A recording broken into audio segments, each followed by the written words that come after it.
নবী সাল্লাল্লাহু আলাইহি ওয়াসাল্লাম কি হুজুরদের নবী না আপনার নবী? কথা বলেন, উত্তর দেন। নবী সাল্লাল্লাহু আলাইহি ওয়াসাল্লাম কি হুজুরদের নবী না আপনার নবী? তাহলে আপনার মধ্যে তার সুন্নাত থাকবে না কেন? আপনার চেহারায় দাড়ি নাই কেন? আপনার প্যান্টটা টাকনো নিচে কেন?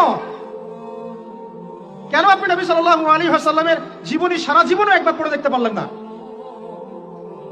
নবী সাল্লাল্লাহু আলাইহি ওয়াসাল্লাম 23 বছর আপনার আমার জন্য কষ্ট করেছেন, মানুষের মার খেয়েছেন, গাল খেয়েছেন, তাকে 15 বার হত্যা করার চেষ্টা করা হয়েছে, তাকে দেশ থেকে বের করে দেওয়া হয়েছে, গলায় দড়ি পেঁচিয়ে টান দেওয়া হয়েছে, পিঠের মধ্যে উঠে নাড়ি ভুড়ি চাপানো হয়েছে, দাঁত দাঁত ঘুষি মেরে দাঁত ফেলে দেওয়া হয়েছে, মাথা ফাটিয়ে দেওয়া হয়েছে, পা ভেঙে দেওয়া হয়েছে, তাদের জন্য, তার জন্য।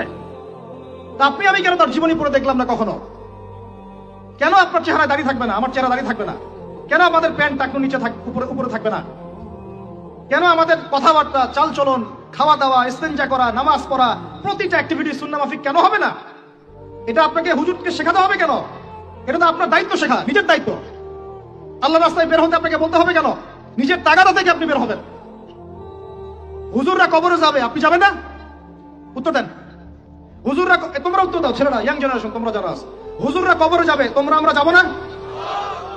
হুজুরদের নবী মুহাম্মদ সাল্লাল্লাহু আলাইহি ওয়াসাল্লাম আমাদের নবী নন? নবী সাল্লাল্লাহু আলাইহি ওয়াসাল্লাম শুধু সাহাবীদের জন্য আসছিলেন না আমাদের সবার জন্য আসছিলেন? নবী সাল্লাল্লাহু আলাইহি ওয়াসাল্লাম সারা জীবনে যে কষ্টগুলো স্বীকার করেছেন তা নিজের জন্য না আমাদের জন্য?